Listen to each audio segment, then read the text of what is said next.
Hey, morning, everybody. What a fabulous morning it is. Are you ready? Is what we're talking about this morning. Are you ready for Elaine Thompson being the Olympic champion in the 200 meters and the 100 meters? Are you ready for the 1, 2, 3 over the weekend for our Jamaican ladies? Are you ready to celebrate Emancipendence, as we call it, Emancipation Day, celebrated yesterday, actually the day before, and Independence on Friday.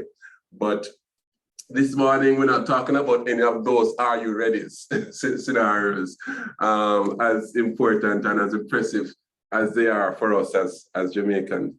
This morning, we're talking about Amazon 876. Are you ready for that opportunity? And we're talking this morning about addressing the gaps in preparedness that you may have. And we have an exciting panel, and I can say that we have an August panel in August, on this August 3rd morning. Colin and I, one of your panelists and I this morning, we're having a discussion about August, persons who are born in August and Leo and that type of thing. And those of us who know that, August people, just are the best persons that they are. But I digress. This morning, we're going to talk some business about really your business itself. Last week, we expounded on the opportunity of the Amazon allowing Jamaican businesses to become sellers using Jamaican credentials, using your Jamaican address, using your Jamaican bank accounts and things of that nature, which is a huge opportunity for Jamaican businesses. And like we discussed last week, although a number of persons were saying that this is definitely a game changer for the sector and unprecedented opportunities were adjectives that were being thrown around, you know what I mean? What we exposed last week when we discussed really was that the Amazon opportunity in and of itself is a very strict opportunity, and you have to really know what you're about to take advantage of that opportunity. And I'm assuming that most persons who are here this week were in fact here last week as well.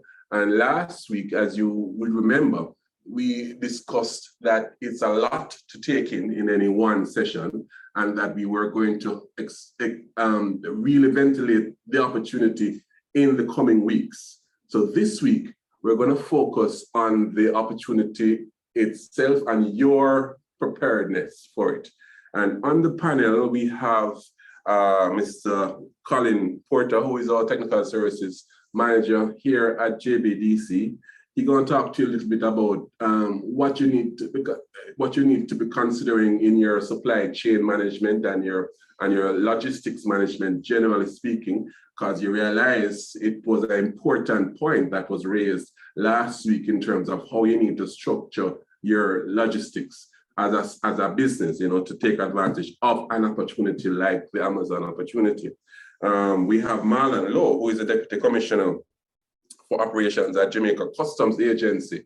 What are the considerations that has to be taken in mind from a customs perspective, from an exporting perspective? What are the considerations that has to be taken in mind? You need to know, and that's the reason why Marlon is here this morning with us. We have Marcus Goffe. Marcus is a Deputy Executive Director and Legal Counsel of Jamaica Intellectual Property Office. Now, we touched also on last week the business of intellectual property and the importance of intellectual property protection. Marcus is going to talk some more about that. What does that mean for a small business, and how easy it is or difficult it is to protect your product, your brand, your intellectual property, as you're entering into international market space. And finally, the lady on our panel is one who has been there, done that. She is an entrepreneur. Well, proud to say a JBDC alumni from way back when, right, Raquel? Raquel is the managing director for Ivory Rock, and she is Raquel Brown, and she has been trading on Amazon for a while now. So she's going to share with us from an entrepreneur's perspective what really you need to do on a real basis now. She's what she has actually done to be able to take advantage of the opportunity. And she'll tell you all the good things that the opportunity has done for her in that. And then the main part of the conversation this morning is for us to open up and have discussions with you, the participants, the viewers, the listeners this morning, both on Zoom and on Facebook Live. Yeah.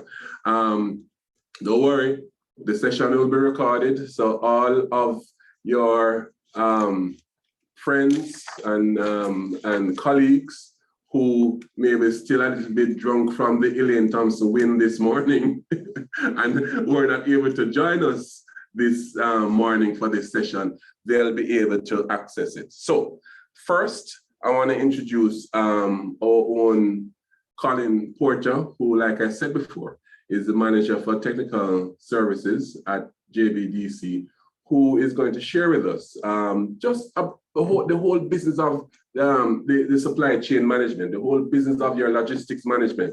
What does that mean? And how can you get that in your business, get that up and running in your business? And of course, how can JBDC help in that regard? So Colin, over to you. Thank you very much, Harold, and good morning to everyone.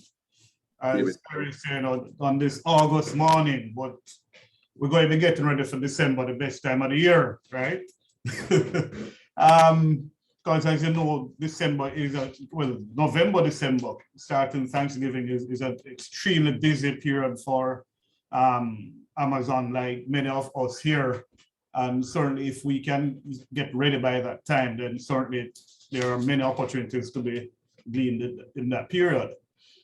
But let me start, as mentioned, I'm going to be talking a little bit about, from the logistics point of view, getting ready in terms of their products and so on. And in preparation for this, I did a tour of one of Amazon's fulfillment centers online a few days ago, just to get an idea. You know, we've heard last week from Jean and the other panelists, you know, what to do to prepare, what it means to be offered this opportunity by Amazon to sell on their platform. And we see and recognize the behemoth of an operation that Amazon has. As an industrial engineer, I literally got goose pimples seeing how much planning, how much organizing, how much coordination goes into making this system as efficient. And as a part of the Amazon supply chain, you, the small manufacturer, the small producer who wish to supply or sell your products through Amazon, will now become a critical part of this supply chain.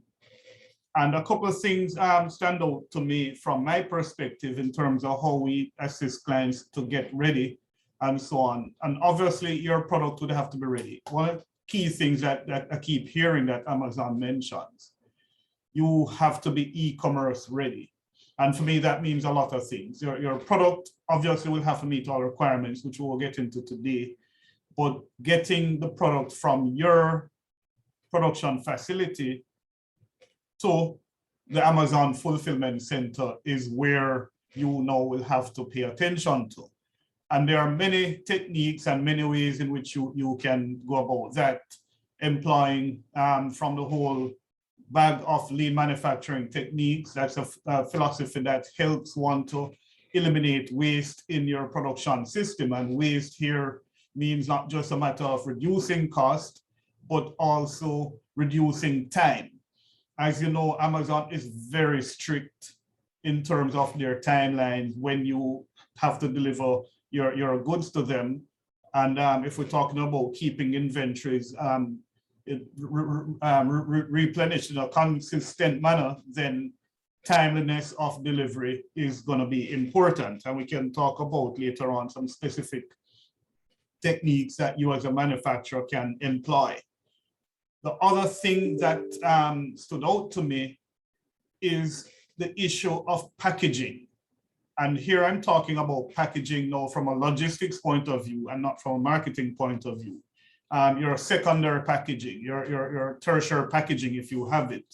I'm talking about the cartons or whatever containers you will be shipping to Amazon, your products to Amazon in.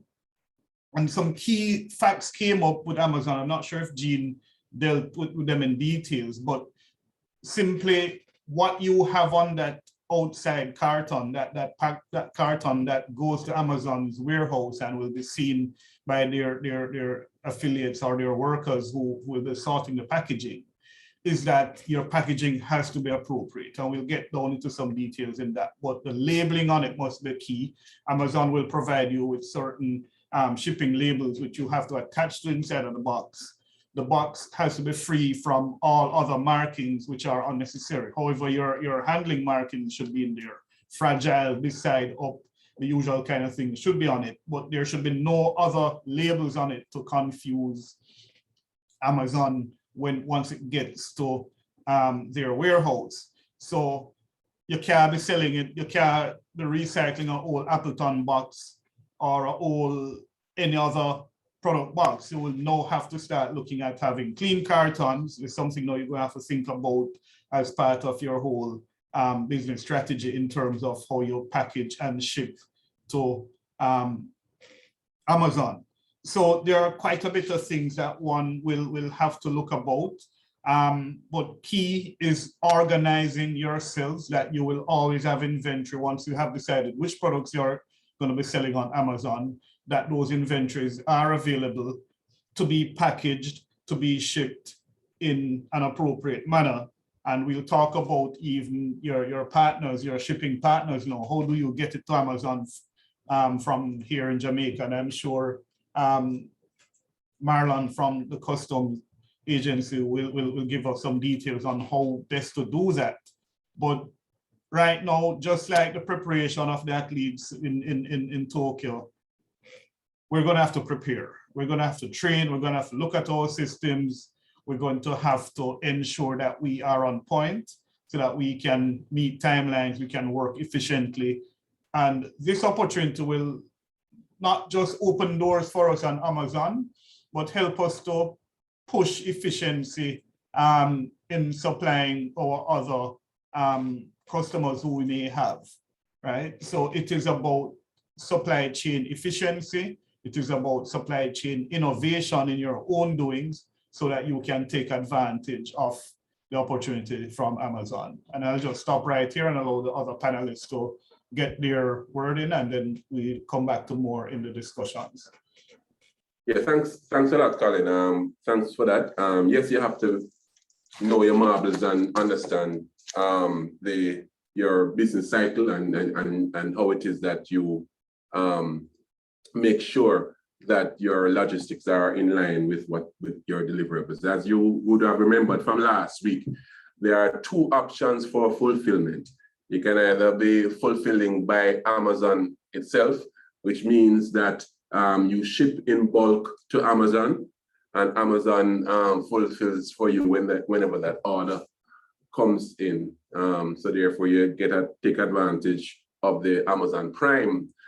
Or you can fulfill by the seller itself, yourself. And in that instance, you're talking about a 48-hour window for fulfillment, you know? So you have to definitely have your ducks in a row where that is concerned, and making sure that you're able to deliver in that window. So that's important. So we're going to come back. Of course, you know, like I said, the main part of this conversation this morning is the discussion. So we're leaving a lot of time for you guys to ask your questions. Second up, we have Marlon Lowe, and as I mentioned to you, Marlon is the Deputy Commissioner for Operations at the Jamaica Customs Agency. Marlon, what is your take on this opportunity, and what are some of the things that our small and micro businesses and medium-sized businesses need to consider in this scenario? Marlon? Good morning again, Roland, to the panelists and to your audience. Let me first of all say that this is a rare, grand opportunity for our exporters and certainly for Jamaica. And the Jamaica Customs Department is indeed in the business of promoting to the best that we can export, and we promote export by facilitating it. That's how we promote our export in Jamaica. And we have been doing that for a while. We are here to play our part in this opportunity. And of course, I'm going to tell you some of the things that you need to do. I'm very happy that Colin started with in terms of the logistics though, because that is something that is dear to customs. So before I tell you the process, I must tell you also that one of our mandate is really border protection. And one of the problems that we also have in Jamaica that has been stifling our export is, of course, a drug problem. And knowing the logistics chain and knowing the players. So some of you might be very small, but not because you're on Amazon mean that you're small. You can also be trading large volumes, and therefore you need to understand your warehousing space that you're using, all the person in the chain, your employees. If you have employees, you need to know who they are. You need to ensure that you're following that supply chain and that logistics chain, because that can put you in a bit of trouble and also put Jamaica in a bit of trouble. And that's not where we want. So I'm very happy that you start with that, because that is very dear to us. But export for us, we have three mandates, which is not just border protection, but also to facilitate trade and to collect the government revenue. Where export is concerned, I must tell you, that is not revenue driven for customs. It's more about trade facilitation. There's no export tax. There's a fee that is charged on the export declaration. And I'm very happy to tell you that since April 1, and this is good for Amazon traders, if you are exporting values less than $500 US, there's no customs administrative fees. And of course, that is good, because that will help you to be able to export without bearing the cost, that administrative cost.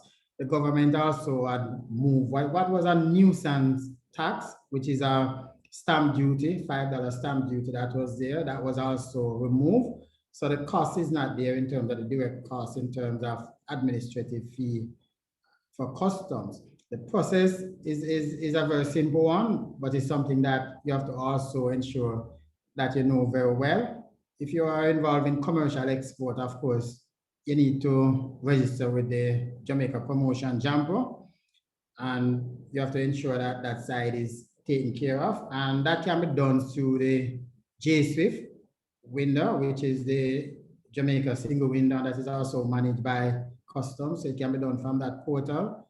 Once you're registered here, you'll also register with the ASICUDA system, which is a customs system.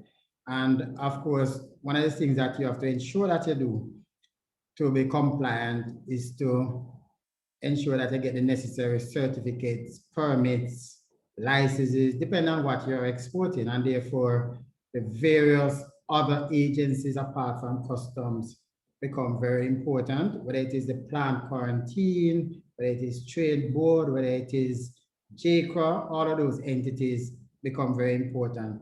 There's a Jamaica Trade Portal website, JTIP, that you can go on, for example, and depending on the product that you're exporting, you can see there whether or not you need a license or a permit, and what license, what permit, also where to get it.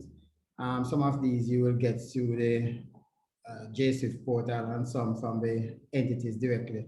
But it's very important that you're also compliant from the side of Jamaica while you're complying with the requirements of Amazon. And therefore, these other entities are very important. So you have, for example, the Trade Board Limited, you have Jamaica, you have the National Environmental and Planning Agency, Ministry of Industry, Agriculture and Fisheries, Jamaica, you have JIPO, Jamaica Agricultural Commodity Regulator Authority, Bureau of Standard, coffee industry board, coconut industry board. So it depends on what you are exporting. You might need to get in touch with one of these. Once you are registered with JIPO, registered with Asipura, or you have an agent that is registered with Asipura, of course, you send your declaration. Customs has been in an automated space for the last 5 years. So it's an electronic declaration that is sent, and you need to attach your invoices, your supporting documents. And if there's a fee, meaning that if it is above the $500 US, of course, it's 3,000 Jamaican dollars, that would be the fee. It's a relatively simple process. If you register as an exporter, sometimes you can do it yourself. If you don't want to take up that, sometimes it is also best that maybe your freight forwarder or a custom broker get involved, depending on the level of your business, of course. But export for us is a very, very simple process. 1, 2, 3, register with JIPO, register on Asipura, ensure that you have a license and permits, certificates if they are needed. Log on, send a declaration, pay your fee if there's a fee, and that is it. But I want to end where I start, which is to emphasize that you have to know your employees, ensure that you're in control of your space, because we also have other problems in Jamaica, and those are serious issues in terms of contamination, and that is where some problems can happen. You can have infiltration by transnational smugglers. You can have situation where other persons cause you to miss your vessel, damage your commodities and stuff like that. So you have to know your trading partners. You have to understand the documentation, know your employees, secure your storage facilities and stuff like that. And once you are there, in terms of the process, which is very simple, and you are in control of your space on the logistics chain, then I think you're good for export, you're good for Amazon. And of course, if you have any issue, you can always contact customs on our website. You can get us very easy in terms of facilities there for complaints, to give us feedback, whether it is good or it is bad. And we're here to serve you. So we are part of this game-changing movement opportunity that has been created with Amazon. I'll leave the rest for question and answer. Thank you very much. Thank you so much, Marlon. Really important. And you hear from as of April 1, if you're less than 500 US, no charges. That is always a good thing. We'll take that. We'll take that every time. No. All right. So, one of the a couple of things I want to tell you before I ask our next panelist to present. One is that to remind you that we are presenting this series of conversations in partnership with JMEA. And I want to say how very happy we are to be able to collaborate with the JMEA on this particular initiative. We have been partners for very long, and and in the interest of serving our MSMEs, that partnership is one that we definitely cherish.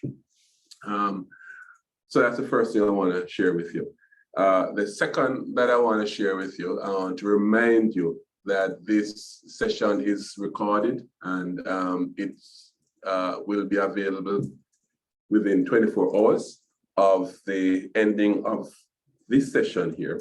So if you want to have a second look at it, definitely, or a third, or invite your colleagues to have a look at it, please do so. So one of the important elements that came out last week in our conversation was the whole business of intellectual property protection. And you would have heard JIPO recently speak about the importance of intellectual property protection in the context of this Amazon opportunity.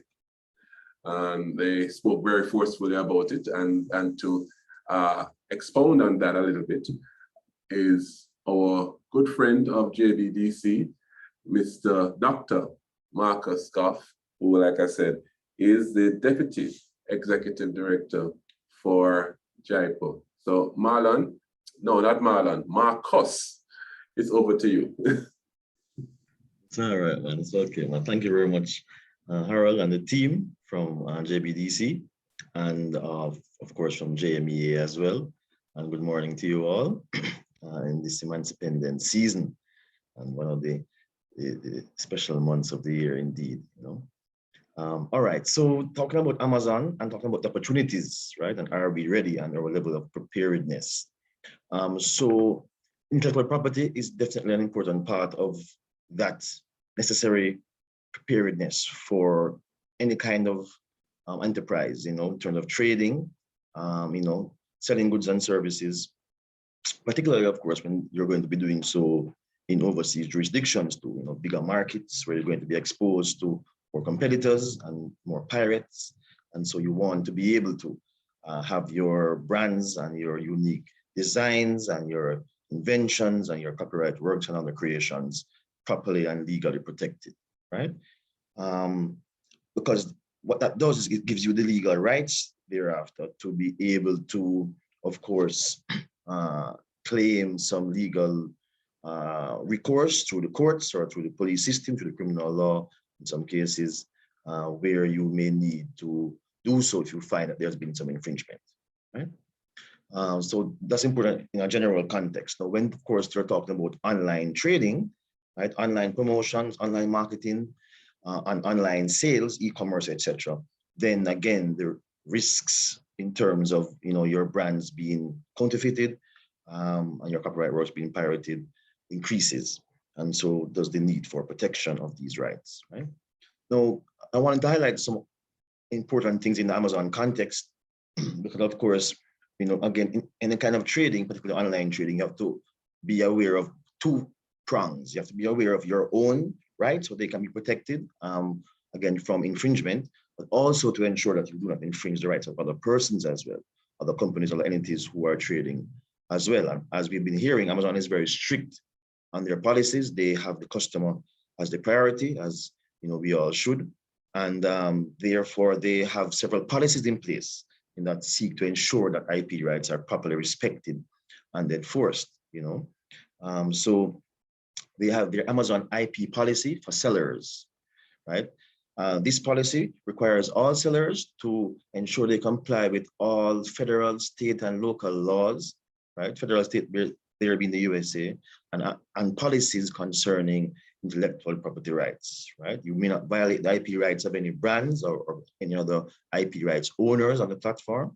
If you violate the policy, it may result in loss or suspension of your privileges or other legal consequences that you may have as a result of IP infringement, right? You may receive what's called an IP notice of infringement from Amazon, which then is going to put you on, the onus, on the responsibility, to basically show that what you are doing, that those brands that you are selling, you either own them or you have the permission from the proper IP rights owner to be using and promoting them, right?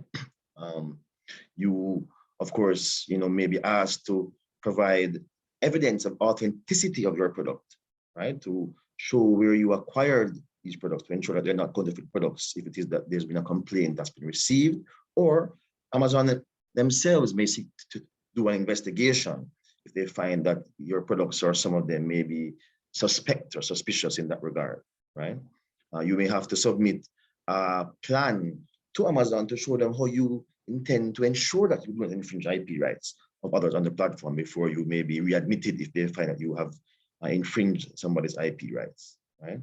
And of course, all of these things, therefore, require us to be vigilant in terms of, again, how we protect our own IP rights from infringement, but also ensuring that what we are selling online is in fact genuine products and does not breach any legal rights and IP rights of any other persons in the industry, right? I mean, IP has a system whereby if you have multiple infringement notices after several times of warnings and notices, right, then they will actually pull your products from the system, right? You will then have to get a court order to go and show that you are not infringing to be able to come back on the system. They have a process where they may suspend your account, again, for you to be able to justify your use of certain trademarks or certain copyright works, certain photographs, right? Certain language in how you describe your products, right? They may also, find you in breach of the Amazon anti-counterfeiting policy, which speaks to, again, ensuring that all products are authentic and that they absolutely will not tolerate bootlegs or fakes or pirated copies of products or content, illegally obtained music or duplicated, as a photographs, etc. And they're very strict on these things, right? They may actually, of course, withhold your payments, not pay you what you are due for your sales because of your IP infringement online. And so this is a very important issue. If you're going to go to Amazon, we need to be aware of and to approach with a certain level of seriousness. So I'll just stop right there for now and leave the rest for the Q&A. Thanks so much. Yeah, man. Thank you so much, Marcus. Some very important things that you shared with us just now. And I think it's sometimes it may seem a little daunting for our entrepreneurs, especially first-time entrepreneurs. But daunting is not necessarily a bad thing. Let me tell you why.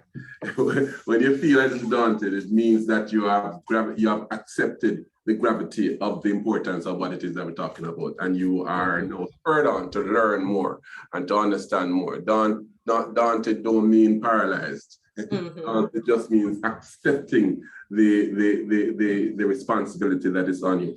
Now, I had told you about earlier about Raquel and about inviting her to speak. But before I invite Raquel, I want you definitely to be the cherry on top, or the icing, or maybe the whole cake for that matter. But before Raquel, I want to invite a guest from the UK, and she's an online brand infringement specialist. Her name of her entity is Snapdragon. And I thought it's very important, on the heels of Marcus sharing with you the general details of why Amazon, the general details of why of the conditions for Amazon and the infringement considerations that Amazon has in place and so on. So I'm going to invite at this point Rachel Jones, and like I said, she's an online brand infringement specialist, and her name of her entity is Snapdragon, is to share with us her perspective on this opportunity and perhaps her experience as it relates to brand protection, brand infringement protection for e-commerce entrepreneurs. So, Rachel, are you here? Are you on? There you are. I'm here. Yes, I'm here. Thank you very much indeed for that warm welcome. Thank you. That's great. It was wonderful to, I just must say many congratulations to the Jamaican athletes. They have just been so inspirational. I have just been shouting and screaming. It's been fantastic to watch. So Amazon apart, well done, Jamaica. Honor Jamaicans. Yeah, no, absolutely. It's just been absolutely phenomenal. It's just been brilliant, I have to say. So thank you very much for including me in this. And I just have a couple of things to add. Everything that has been said just makes such incredible good sense, and it's wonderful that you have the opportunity to hear from such a learned bunch of people, which is wonderful. My experience of Amazon is it offers phenomenal opportunity. I absolutely agree with what was being said about knowing your supply chain and all the rest of it. I think the one thing that I would say, which adds to what our learned friend Marcus was saying, was that when in particular you're on Amazon, it's incredibly important to have thought about and registered your IP, probably not just only in Jamaica. I think one of the massive issues with Amazon and many other online platforms is the minute you are there, that folks see you and think, oh, nice brand, nice product, I'll just rip that off. And that's where, even as a small and medium sized or a micro business, you can really, really suffer. I invented a baby product a long time ago now, and it was seriously ripped off, properly counterfeited. The minute it was on Amazon, properly counterfeited. And that led me to actually go into brand protection to help other SMEs fight fakes online. And I think the thing about counterfeiting, and depressing though it is that when a brand is counterfeited, it isn't necessarily always counterfeited from, for example, China. It might be counterfeited also in Brazil and in South Africa and all sorts of different places. So the counterfeits may come from a number of places, but it's certainly worth protecting your IP, I think, and it's only my opinion, and I'm sure better advice from other people would be to always think about China, because particularly with Amazon, there is this propensity for Chinese sellers to offer products which are not genuine.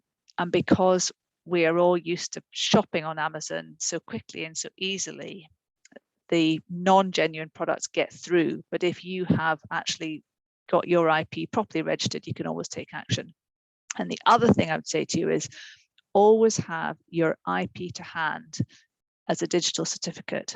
Be able to produce it in a matter of minutes. So when your IP is registered and you have it in whatever territory, have it on your laptop all the time, just there, so that if anybody ever says to you, you need to prove your originality, within minutes, you can actually say, yes, here is my certificate. It is absolutely valid, and this is my proof of originality. Because actually sending a link is never the same. And your IP, you know, if you love your IP, it will love your business right back, protect you, and enable your business to grow. So much, Rachel. Very important points, very, very important points. And interestingly enough, it's not only, as you have said, it's not only the Chinese that we need to be wary about, really. Sometimes, you know, it's other territories, let's just say, it's other territories. And even Jamaicans, actually, you know, I mean, you might be surprised, you might be, or not, or not in terms of being surprised. But it's important to register your trademark, register your design, whatever intellectual property protection that you should accompany your business, that you make sure. And probably later on, Marcus could tell us about what's going on with the Madrid Protocol, if you have any update on that. And that will simply allow you to easily register your trademark in multiple territories, which is very important for this opportunity. So very important. Thank you so much, Rachel. So from Rachel to Raquel. Raquel is the managing director of IROC, like I said before, she's a JBDC alumni. And Raquel has been trading on Amazon for a few years now, and she is here to share with us in terms of her experience, what has been the learning that she has had to go through, and so on, and where you are now. So Raquel, maybe you kind of share with the audience what your business is firstly, and then go on and talk about the experience. So welcome, Raquel. Thank you for having me. Okay, so I'm the managing director for IROC, and what we do is that we manufacture and distribute natural skincare products. So as a brand, for us, it was very pivotal for us to be on the Amazon platform. We have pride ourselves of being one of those go-getter brands, so to speak, to just trying our best to see how we can maximize sales, not only locally, but internationally as well. So for us, we have been on the Amazon platform for about 4 years, approximately 4 years. It literally took us about 2 years to get onto the platform. So I'm very excited for the newbies that are about to be on Amazon for this new development, in the sense of it now being available to Jamaicans to be on the platform, because we had to go through so many ring-arounds in order to just be on the platform 4 years ago. Over that period of time, though, we have had our challenges as much as we have had our successes. And to a great extent, what I'm going to do is to hit on each of the points in which my fellow panelists have actually hit prior. For us, in terms of just protecting our brand, Amazon has a brand registry. And one of the things that we would advise everybody to do when you actually finally set up your brand on Amazon is to register your brand. Do the brand registry. And what that does is that, one, it protects you from anyone else using your brand on the site. So the person have to get, or the company has to get permission from you in order for them to upload your product. And how the Amazon algorithm actually works is that when you upload your product and another seller is on the platform selling your identical product, you will get one sale, the other seller will get the other sale, then you will get a sale, and the other person will get the sale. That's how the algorithm sets up.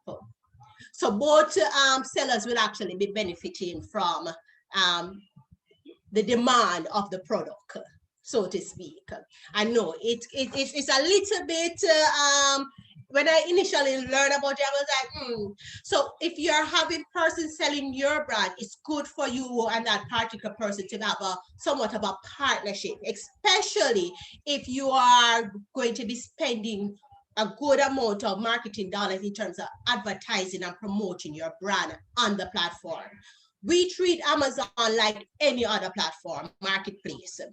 We treat it as though we would advertise and market on Amazon, just like how we would advertise and market locally or in the UK or with any market space in which we are in. We treat it as such, and therefore we have our marketing dollar allocated for Amazon, specifically for Amazon marketing, while we have our marketing budget allocated for all of the other areas in which we are in. So if you're spending, let's say $10 in terms of marketing on Amazon, you also have to take into consideration that marketing dollar that you're spending, if you have a partner or another person, you have given permission for another person to be to represent, just be selling your product, that you also will be, in a sense,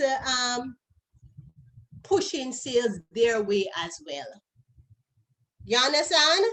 So it would be nice if when you're actually giving person permission to use your brand, both of you or the group of persons, you can actually come up with some sort of arrangement, so to speak.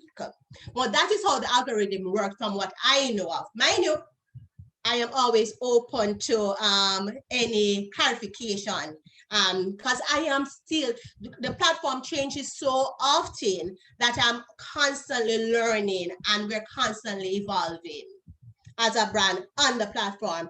In terms of fulfillment, we do both fulfillment by Amazon, and we also do fulfillment by JIPO. We ship from Jamaica to some of our customers, while we actually send bulk of products to Amazon to ship from us. We have some products that are faster moving for us, in which we ship through fulfillment by Amazon to make it easier.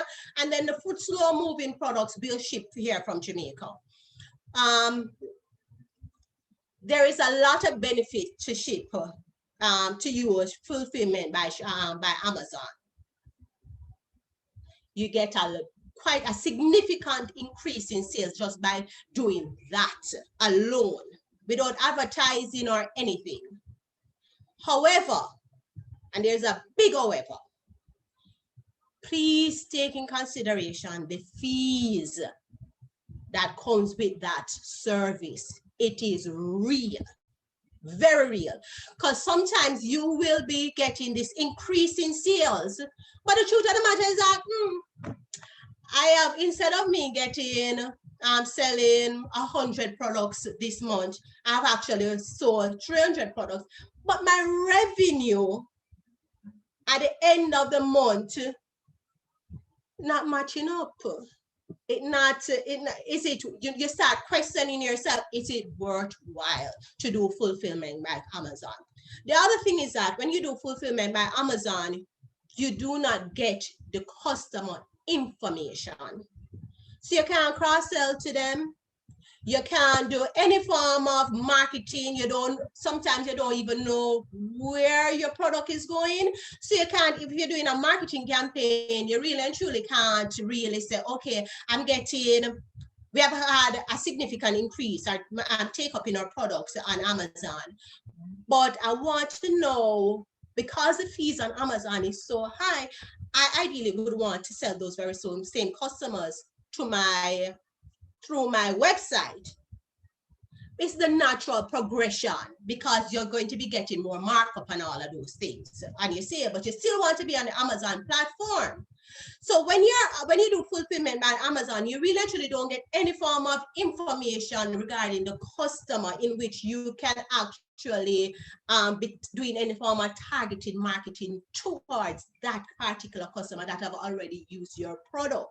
I may love it. I may want other products from you to purchase. So they're constantly going through the Amazon platform, which is fine. It's fabulous. We love it.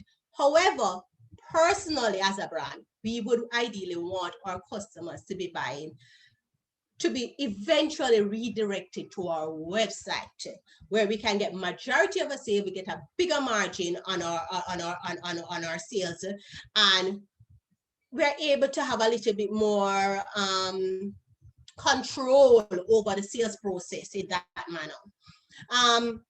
I must also state, and I should have stated it before, when you do your brand registry, you're automatically qualified to do an Amazon store. We love the Amazon store because if I was able to share my screen, I would actually show you our store on Amazon to give you a full idea as to how you can do that. What you end up doing is that it's almost like a website you actually set up on Amazon in itself with just your products.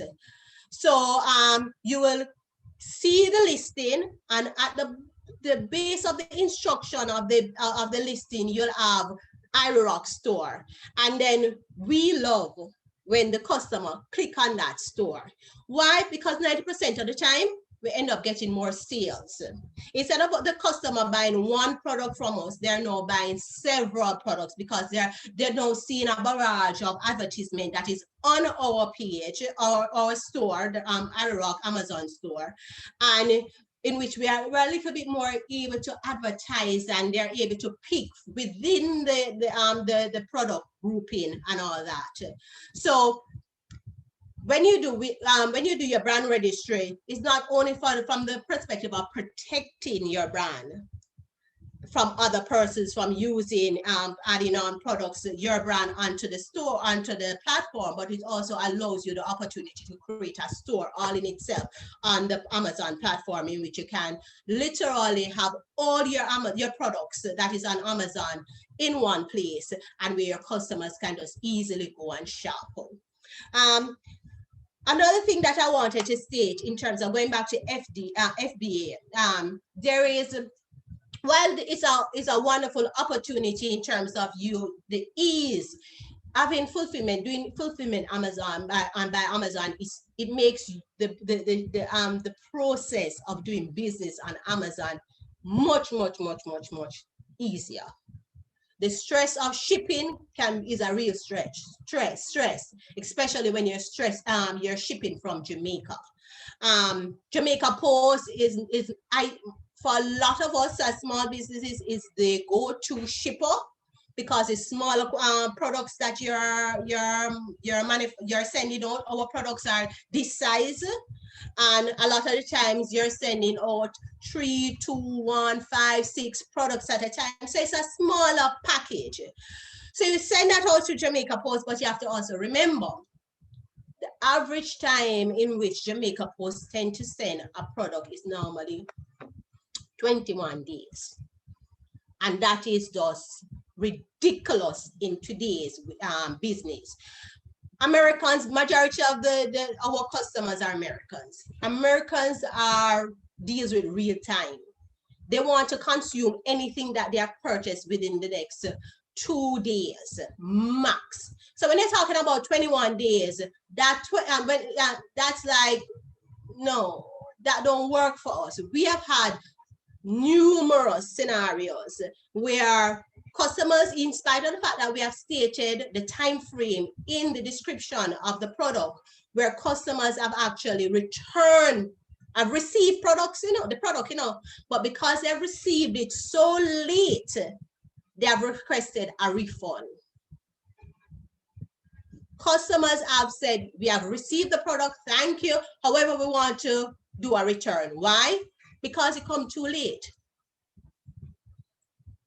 I no longer need it. They're so upset with the fact that the delivery took so long that by the time it come, they're so annoyed. So shipping from Jamaica to your customer in the US or anywhere in the world, that can be using the Jamaica Post method and not DHL or FedEx, which is a little bit, quite a bit more expensive, but very much more efficient, can be a real issue for us.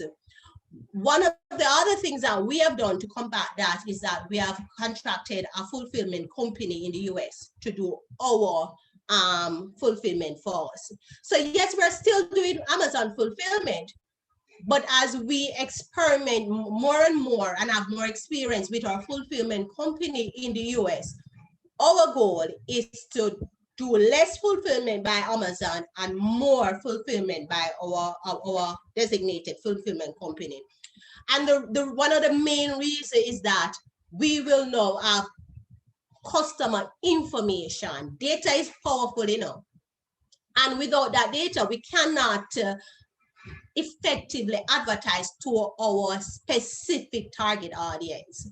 So we want the information from Amazon so that in the future, we can be more effective, efficient in how we advertise and market to our direct customer. And finally, what I will want to talk to you guys about is listing, how you list your product on Amazon. For us, that was a task, because I truly did not understand the whole concept of SEO, your listing, ensuring that you complete optimizing your listing and constantly optimizing your listing so that you can be seen. It's, remember, it's a huge platform with 100,000s of different products that are within your category. And without you optimizing, doing SEO optimization, persons are just not going to be seeing your product as often as you want, unless you're going to be doing some sort of ad, which can be quite costly in itself. So I think I check up my 5 minutes. I just leave it right there. Thank you so much, Raquel. Very important points that were made.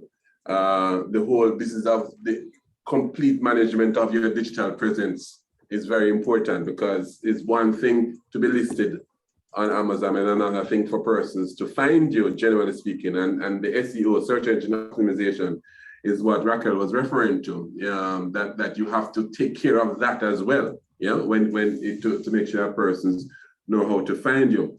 An important point that Raquel alluded to, that we made it specifically, but she alluded to, was the fact that when you use Amazon, when you are a seller of Amazon, the customer is Amazon's customer. Mm-hmm.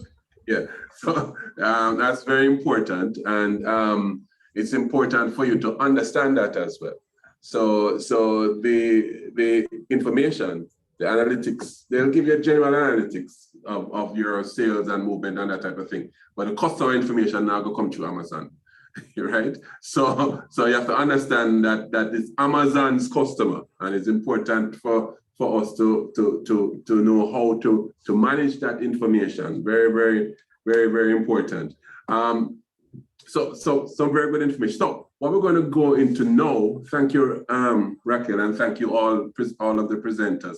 What we're going to go into now is some question and answers. Before we do that, though, I want to recognize again John Mafood, who is a recently elected president of the JMEA. Thanks, John, for the partnership, and congratulations on your ascendancy to presidency. The president, thank you for sharing with us and being with us this week. So we're opening for questions.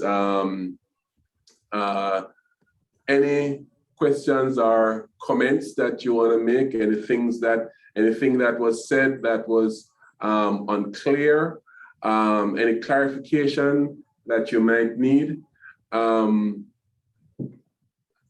it? Anything you can type it. How you gonna answer? Type it in the chat. Type it in the chat Or raise your hand, and we'll come to you and acknowledge you. But until persons think through the questions that they want to ask, it could be that everything is absolutely fun and clear enough, so you're good to go. It's not a problem. You just go back and watch the session again. Raquel, can you give me? I know I'm not asking you for your specific business information, but can you tell us how successful? And I'm using the successful because I'm here in news. What has the trading on Amazon done for your business itself? Okay, for us in terms of from a sales perspective, our overall online sale was increased just by being on the platform by at least a 300% period. We trade not only on Amazon, but of course we have our own website in which we are building, and that's where we ideally want our customers to be purchasing from. But we also on Etsy and eBay. But I have to admit, Amazon have been the marketplace for sales. And even when you do absolutely no marketing, you're getting a sale. Okay. Great, Yeah. great. You hear them numbers there? 300% on and kind of something. That sounds good, Raquel. I'm very proud of you. I'm very happy for you. But as you realize, listeners and viewers, it don't just come so.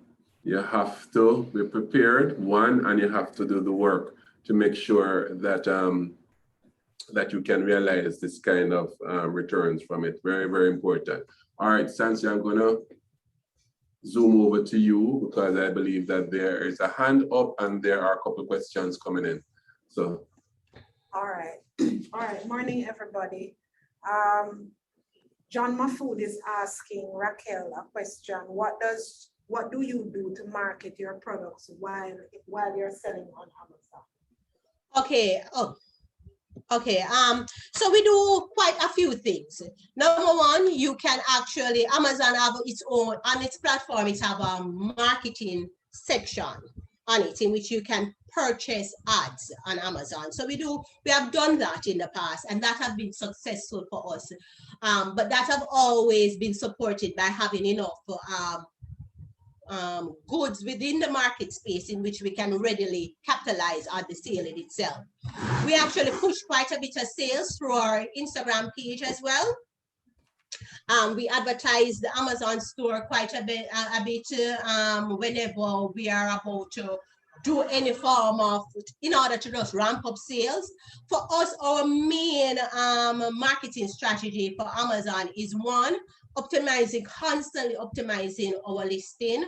Having, if you look on our listing, you'll have not just that one picture of the product being sold, but the entire listing in itself is an advertisement of that particular product. We show before and after pictures, we show benefits of the product, we highlight ingredients, and once again, going back to the store in itself, the store also helps in terms of person not only purchasing one product, but purchasing multiple products, because what we advertise and how we market our brand is from the perspective of a regiment, not just from a individual sales perspective.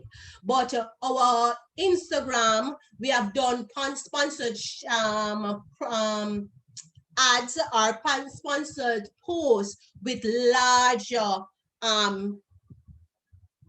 companies with a good amount of followers that are within our target audience, in which they would actually post a product, our product or ally to a brand, and from that, giving them a coupon code in which they can actually go and access it on Amazon and or through our website. All right, thanks a lot. Cynthia? Yeah, I have two follow-up questions for Raquel as well. Number one, why do you use a fulfillment center instead of shipping to Amazon itself? Of course. And if you're comfortable, can you share your fulfillment partner in the US? We do both. We're currently doing both. We do fulfillment by Amazon for our faster moving products. But that based on the fees that is attached with that particular service, we're currently gathering data as to how we will be moving forward in the future to see whether or not we'll be continue with that particular partnership with Amazon, or we will just be shipping everything through our fulfillment company in the US. We use Shipbug in the US as our fulfillment partner. Is a new partnership, so we are still going through the kinks and gathering data with that company as well. Yeah, Okay, I think before you even go on, Sansia, it's important for our listeners to remember that when you're talking about doing business through Amazon, you're talking about the cost of the product itself and the price of the product to deliver. That's one. You're talking about the delivery, the cost of delivery and fulfillment. You talk about Amazon costs as well. See? Because there's a cost for Amazon, and of course, if you're going to be storing at Amazon warehouse, there is also a cost. So when Raquel was talking about the fact that the cost them add up, that the costs add up, and really, those $3, $2.50. They add up. They add up. Yeah. And it means then that you remember that you're in business for profit now, not in business for volume sales. You're in business for profit. So you have to take those things into account. And what she's saying, what she's alluding to, is that if you do your fulfillment yourself, then those costs are significantly less. Significantly less. However, doing it from Jamaica is a headache. It's a huge issue. It's a headache. Yeah, man. Being very blunt with you guys. It's a true problem. You really, it's very difficult for you to do business on Amazon effectively and efficiently without all of these different returns by shipping from Jamaica. It's sad, but it is. That have been my reality. Yeah, it's difficult. It's difficult. But all right. So thanks again, Raquel. Sansia. Okay, there's a question from Joseph Smith. I notice your hand is up. And can you go ahead and unmute Joseph and ask your question?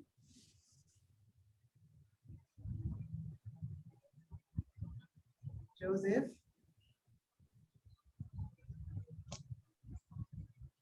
Joseph, can you unmute your mic and ask your question? All right, Joseph, while you work on your microphone, Karen Burke is asking, good morning, is there any consideration being given by JBDC, JIPO, or any business support agencies to lobby government to address shipping time with post office? It is uncompetitive and the alternatives are not cost effective, especially for low cost items. If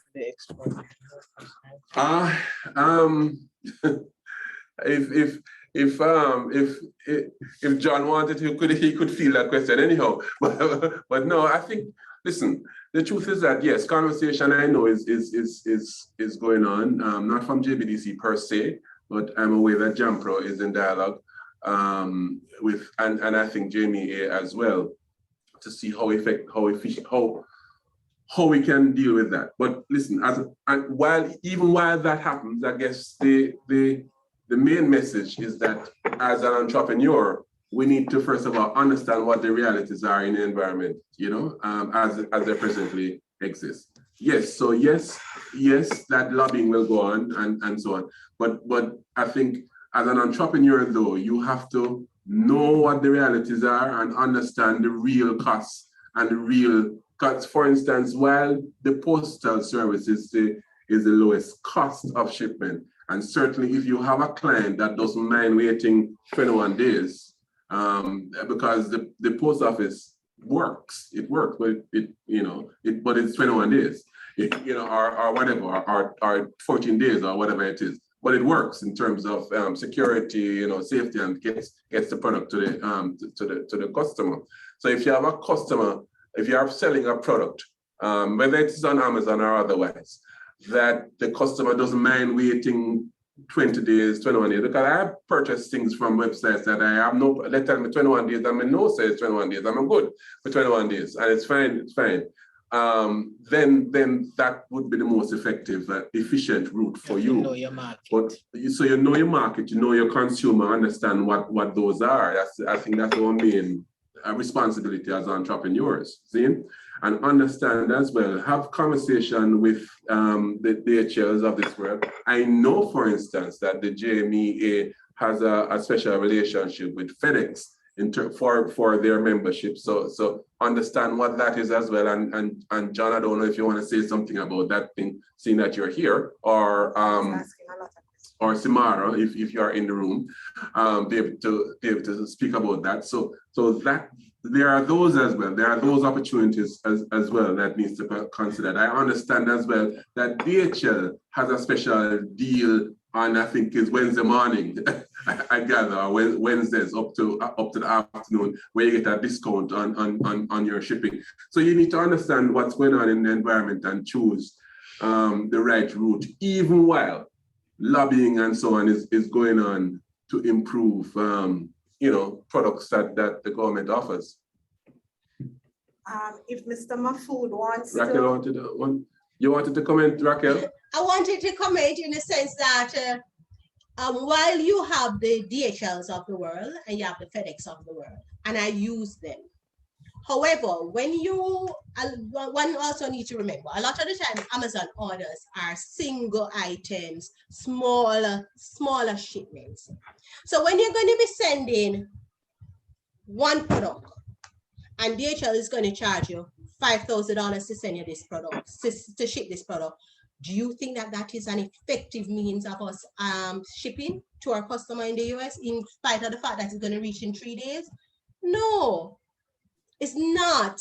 So it's a solution, but it's not really a solution for the smaller products that are being sent out.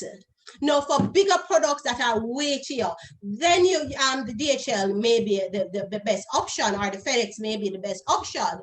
But from a realistic perspective, the most realistic option that we have from a cost-effective perspective, in which you can still make $1 from the sale, is through Jamaica Post. But what comes with that is that this 21 days is a realistic time frame.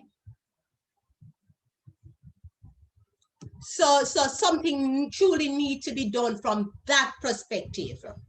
I agree, but I mean, I agree with you, Raquel. I'm agreeing with what you're saying.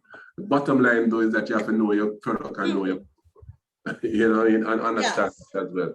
So it might not be, as Raquel is suggesting, cost effective based on the specific type of product. And perhaps maybe you're offering as I have seen on Amazon, for instance, sellers that offer a bundle of products. You know what I mean? So say, I know one shampoo you're gonna buy it. Yeah, you buy the bundle of 3 and makes shipping and that type of thing more cost effective. See, I think one of the things that what we're gonna expound on and ventilate some more on in our session next week is some of those business decisions that you need to make. You know what I mean? So it's not just about the opportunity; it's about organizing your business process and your business model such that it makes sense for your business's bottom line. Yes. Very important. John, did you want to comment? Yeah. Hi, good morning, everyone. Hey, John. This is a great opportunity that we have here, and we as JMEA want to make sure that at the end of the next presentation, we have a clear idea as to how we're going to help our members and others to take part in this very important opportunity. I know part of it may involve these courses that were mentioned in the first session, where there would be I think a 1-month course that was going to be put on by On Point Consultants, a 4-week course. So hopefully we can hear more about that. The issue with shipping, we have been speaking with Jamaica Post to try to see if they can help with the process. They have an express service. I'm sure Raquel has checked that out.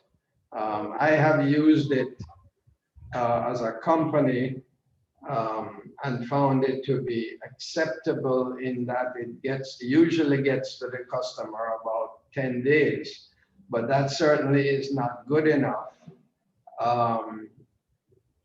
Even 10 days is not good enough. So we are talking with Jamaica Post to see how they can partner with the US Post system to allow for a price point that would be acceptable based on small packages, as Raquel had said. However, if we cannot get this done, we still have to find a solution. And, you know, even if it involves us, and that's one of the reasons I asked the question of Raquel. She still has to get the goods to the fulfillment center or to Amazon. Yes. Certainly there are companies like Seawinds and so on who allow you to ship break bulk. And maybe we'll hear more about that from Raquel. But even if at the end of the day, the JMEA has to help to put orders together for either a fulfillment center or to Amazon directly, where we can, you know, get 10 or 20 companies together, and we either share a container or ship through a consolidator. I think this thing is too important to not find a solution. If Jamaica Post can't solve it in the short term, We have to. and I think that hearing from Raquel it will maybe help, because I presume some of the difficulties smaller manufacturers will have to figure out is how many cases of a product do they sell to Amazon, send to Amazon or the fulfillment center?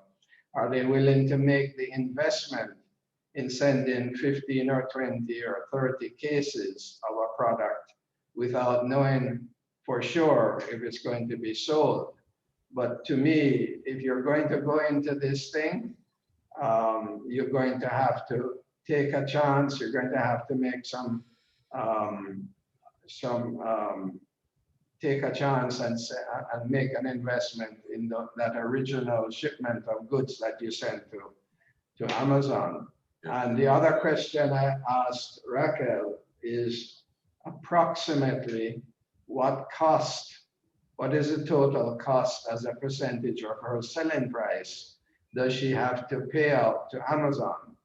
I know some of it is monthly for storage, some of it is for registration, but remember when we sell as a manufacturer, and if we didn't sell to Amazon, but we sold to a distributor in the US, who in turn sold to a small shop.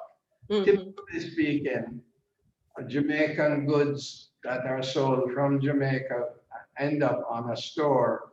In a physical store in the US, it's usually double the price. So when you sell it on Amazon, I'm pretty sure you don't want that price to be much more than what the customer would have paid had they gone into a store to buy it. Because the benefit is not going to come from just having it on the Amazon store, but it has to be at a competitive price. And I think that's what small Jamaican companies need to understand, Raquel. You can't just sell it at any price. It has to be at a competitive price. So those two questions I would ask Raquel, the percentage of cost you have to pay and how do you get it to the fulfillment center? Yeah. Okay. So for us, and I use one particular example from us. We are one of those companies that we do quite a bit of analysis when it comes to us entering any market space. For Amazon, when we decided to be on Amazon, we went out and looked for similar products within the market space and what they sell for, how they present the product and all of those things, because we will be directly competing with those brands. Now, there was an ideal cost that I would want, price I would want to sell the product for, but I also have to look at what my competitors are selling the products for as well. Now, we had one product when we initially put it on Amazon and we started doing, when we were selling it from shipping from Jamaica to our customer, we were getting a reasonable in terms profit on that particular product. When we start selling on using fulfillment on Amazon, that overall cost, the fees end up being at least 65%. So we were now selling a product that was being sold for $19, and our Amazon fee was $10 and some cents. There you go. Give you some real numbers. So at that point in time was when we as a company because sometimes, look here, sometimes when you do the maths on paper and you say, okay, no man, it can't be that. You try to fool yourself. No man, because you get all of these fees are listed to you prior to you doing these listings, you know. But not until when you get that first bill from Amazon and you see all of these deductions, you're like, and you start doing the comparison between what it was prior to, how much you were getting from one product when you were sending it from Jamaica in terms of your profit, and how much now you're getting from when you do fulfillment from Amazon. You know, start thinking, okay, is there an alternative? And that's why we end up started getting involved with a fulfillment company in Miami. And we're doing the necessary research in terms of in terms of seeing what the finish, the end profit will be with that company in a consistent manner. Now, how we get the products from Jamaica to Amazon, the fulfillment to FBA or to our fulfillment company is through, we use DHL sometimes, through the post office, because they do have an express service through the post office using, I think it's called Fast Track. We have used that. No, is it Fast Track? Yes, Fast Track. And we use that when we're sending out smaller amount of goods to the US, to Amazon. And the other times we'll send it to our shipper. I'll send to the airline larger pallets to a relative, and then she will then assist me in terms of dispensing. All right, thank you, Raquel. We have 2 hands up. Colin, let me acknowledge you and then Marcus. Yes, thank you, Harold. And been listening to the discussion, and from our point of view, we look to solve logistics problems and look for opportunities. And whereas the problems are real, as expressed by Raquel and to an extent John as well, in terms of using these, and a light bulb went off my mind. In Jamaica here, we have several courier companies who, a lot of us who shop on Amazon get stuff through them. A lot of them have warehouses in Florida. Now this is throwing out something. This is now at the ecosystem level. I'm pitching this, Harold. Don't know if any courier companies are here. But I see a glorious opportunity for them now to make their traffic two ways. Instead of just bringing in stuff that we buy on Amazon to Jamaica for us, is there an opportunity for these couriers now to provide some form of fulfillment support? They have a base here in Jamaica, many of them in Kingston, where our manufacturers, our micro manufacturers can leave these smaller inventories than what you would fulfill with Amazon, perhaps. They would ship them to their warehouses in Miami. Probably will have to put a little bit more infrastructure in place on that end to distribute to clients who are in the States. So that idea just came to me as something. Certainly in terms of the costing structure as well, that's something that we'll have to dissect and look at all the costs involved from that, from the product leaves your warehouse. Because even if you use a fulfillment center, I'm sure there are going to be added costs there, even for storage and so on. Whether those are more competitive than Amazon now is something that we'll have to investigate. But I just wanted to throw that idea. Yes, a very good idea, Colin. As a matter of fact, it just underscores the point that taking advantage of this opportunity is a complete business decision. It's not just a market open up and you got jump at it and beyond the supply chain to the value chain. A complete business decision. What product, what price point, what your customer looking like, what your expectations from your customer are, what value you're adding, so on and so on. So it's a complete your supply chain, your complete business decision.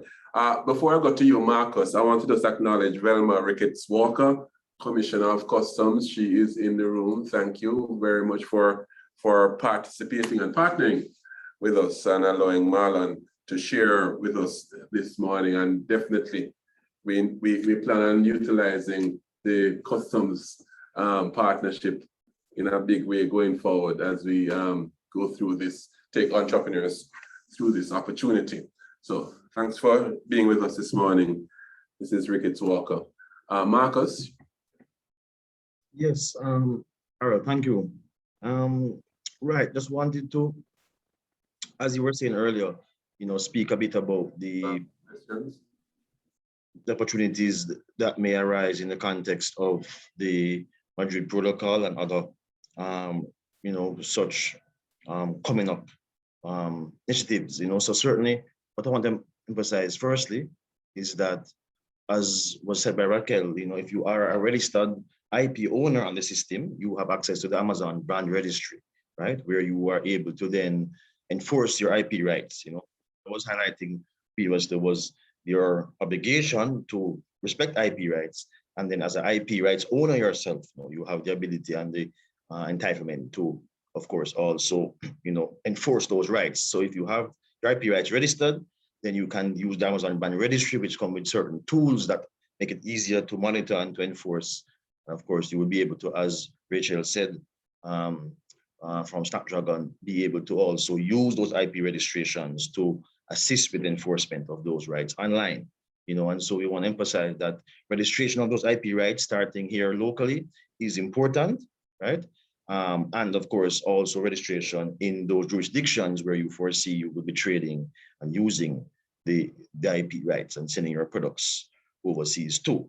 So for that, we are in the process of moving towards the Madrid Protocol.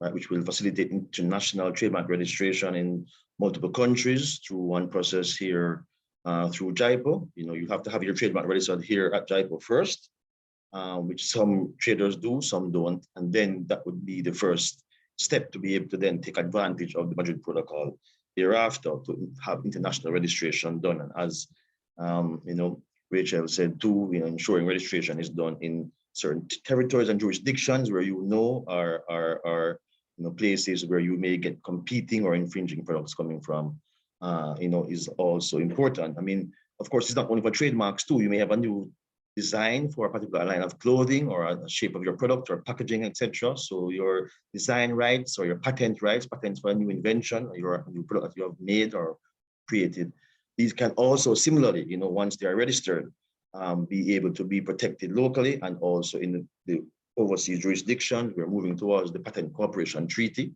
as well, and the Hague Agreement for the designs. So all of these will be in place in another few months, that we will then have the platforms for MSMEs to be able to register their IP rights in advance as a part of ensuring your brand protection when you go in the World Wide Web and of course the world of Amazon. So I just want to share that as well. Thanks. All right, thank you so much, Marcus. And I wanna, it's very important for us as entrepreneurs to make sure that we are au fait with what's going on. You know, sometimes we say, "Boy, we don't know about them things," and them, you know, that's for somebody else to deal with, you know, and for somebody else to understand. It's important when you're running a business to make sure that you are as aware as you can about the environment and what the ecosystem and what the opportunities are. What does it mean? What does the Magic Protocol mean, you know, in the context of facilitating international trade, for instance? Because what Marcus is saying is that as it is now, before this signing of the Madrid Protocol, which we will do hopefully very shortly, I know it's on the cards to be done, we would have to seek individual registration in every single territory that we're looking to go into to protect our trademarks. So the Madrid Protocol now will allow us to be able to do that after registration here in Jamaica through an international registration system to register in specific territories easier with a single application. So it's very important. It's very important that we make sure that we understand what's going on. No? We understand what's going on in the environment. So to facilitate the trade that we want to do, we want to embark on. So before we wrap, are there any other questions in the chat? No? Okay, cool. Let me just, before we wrap and can I get some final thoughts from our panelists. I think we had a very informative session. Lots of good solid information was shared with the participants this morning. Next week, we conclude, when I hesitate to use that word conclude, but the 3-part discussion series on the opportunity, we conclude that, but by no means are we concluding on the support that we're providing for the opportunity at all. Yeah? But next week, we're going to talk a little bit wider about the ecosystem. Remember just so that we need to be understanding what does the ecosystem offer. Yes, we know that some work needs to be done in the ecosystem as well. And John alluded to the conversation that's going on with Jamaica Post and some work that JMEA is also doing, and JBDC and other agencies are in fact doing as well. But we're going to have a conversation next week about the ecosystem.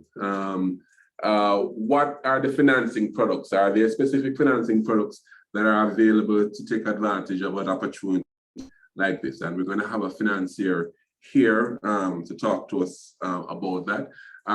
If you remember last week, something came on the table, a question came on the table in terms of specific regulations that you'd have to adhere to if you're shipping food products. We're going to have someone come and speak to us next week about those FDA regulations and what it is that you'd have to be aware of if you're looking to ship food products. We're going to have JMEA also has a plethora of services that they provide for exporters as well, which you need to know about, and they'll be on the panel for next week as well. Plus, we're going to explore a little bit deeper about the business model. What your business model needs to look like. Let's go back to basics and understand really what this opportunity is saying about the need for a particular type of structuring of our business to make use of that. So you have JBDC as well on the panel, and we'll have representatives from JAMPRO as well, certainly, in our grouping for next week. So I want to know, in a couple of minutes that we have left, just ask our panelists one by one to give their final thoughts in 30 seconds type of thing on the session today, and certainly their perspective of the opportunity. So I'm going to start in the same order that we went in. Start with you, Colin, and then Marlon, and then we follow suit. Okay, thank you very much, Harold. So for my wrap up, it's just to implore anyone who is thinking of taking advantage of this opportunity to sell on Amazon, regardless of the fulfillment method.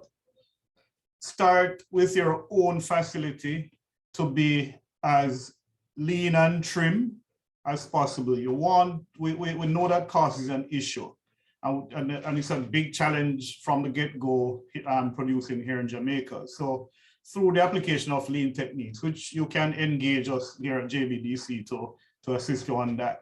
You want to look to increase the efficiency of your operations, to get costs down, to get throughput times down, because that's going to be very, very important that you can deliver your inventory on time to your customers. So just want to leave with that focus. You have mentioned other areas which are critical and which will tie into next week's topic, but I just want to leave it there, that start with the operation, look at your supply chain to get that as coordinated, efficient.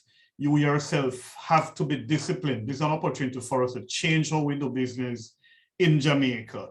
It's about being structured now, having more standard operating procedures that you adhere to, being disciplined to get your products out and be as competitive as our athletes are in the world. Thank you. All right, thanks, Colin. Marlon?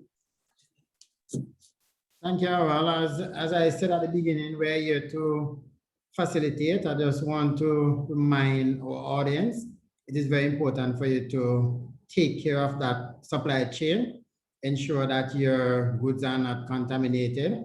That is important from a customs and a Jamaican perspective. We're here to give this support. I realized there was not much questions for Jamaica Customs in this forum, but we're here to give the support, and of course you can always reach out to us to if there are any issue, and of course we do agency functions as well for our partner agencies, and we work with them. Some of them you'll have in the next forum. As you suggest, I indicated before, there is no export administrative fees for when you're exporting below $500, and I'm sure, as Raquel indicates, sometimes it's just one item you're sending out, and that can play a big role. So again, I think this is a very important forum. We have learned from our business person here, Raquel, that there's much more to this than persons are thinking in terms of trading on Amazon. And again, you can always reach out to us on our website directly, and we're here to give any support that we can so that this become an opportunity that we have properly harnessed at the end of the day. Thank you very much. Thanks. Marcus? Thanks, Harold. Yes, so I just want to say that,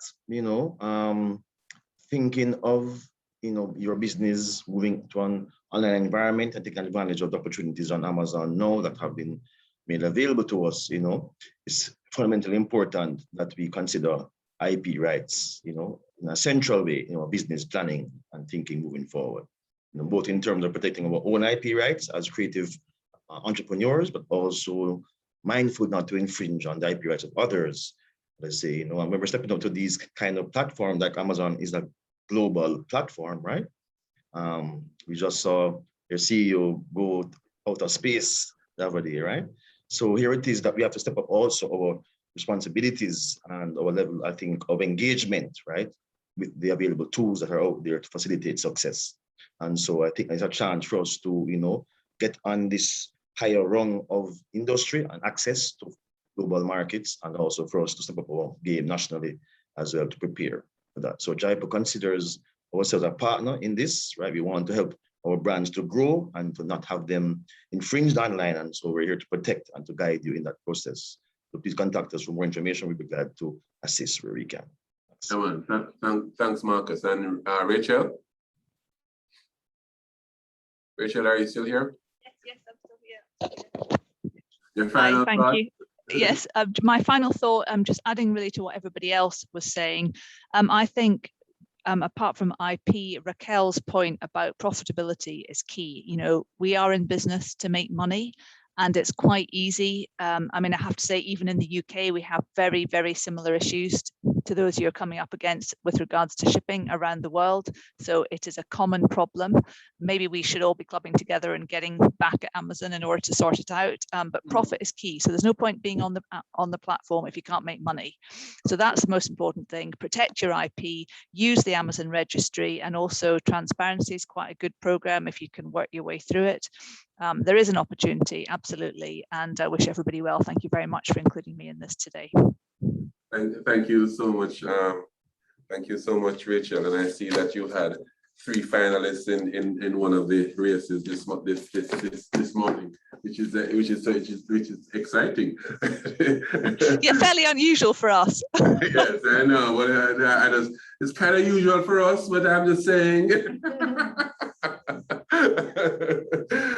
Raquel, your final thoughts? My final thought is Amazon is easily one of the largest market space in which there is. It's not a matter of whether or not you should be on Amazon, in my opinion.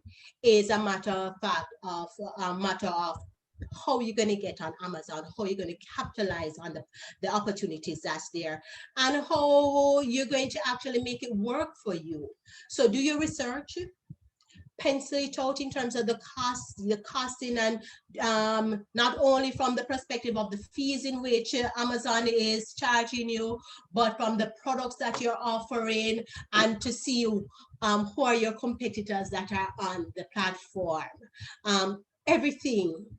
Everything actually combines together in order for you to be a success on that platform, and it is there for you to be a success. As I said, you can be on that platform and do nothing in terms of advertising, just optimizing your listing, and you will be getting a sale at least once per week, at least.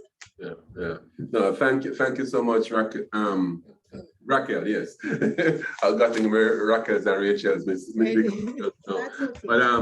thank you so much. Very important points. Several things to take away. But one thing I want to remind you about as entrepreneurs, remember that you're in it to make money. You're in it for the business. You're not in necessarily for the exposure or for your health or just to say that you're there on Amazon. Go tell your friend them, say, boy, say we're there on Amazon. Guess where I am on Amazon? No, if you're not making any money or if you're not doing business content, if you're not staying there as well, because as was very obvious in the conversation last week, Amazon no ramp for kick you off. So the rules are very clear, and you can be on today and off in a month's time, and not only does it affect your reputation with Amazon and your clients, but it's also have an effect on Jamaica, and nobody wants to have that kind of reputation. The country doesn't need that kind of reputation. We already say we're a country of samples. Let's be gone with reputations like that. So important. So thank you so much for sharing with us this morning. We're on again next week, same time, speaking about some of the things in the ecosystem that are here to support this opportunity. Some conversations about that. we're going to have next week. So we're looking forward to an exciting session again next week. So we thank you for being here for this week. Let me acknowledge our CEO, who is unusually quiet, sitting beside me. That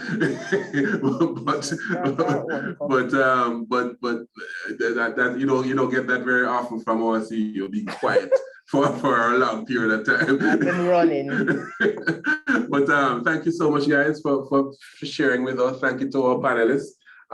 Thank you to our participants. Without you, this session would not be. So we're here again next week, same time, same place, 10 o'clock.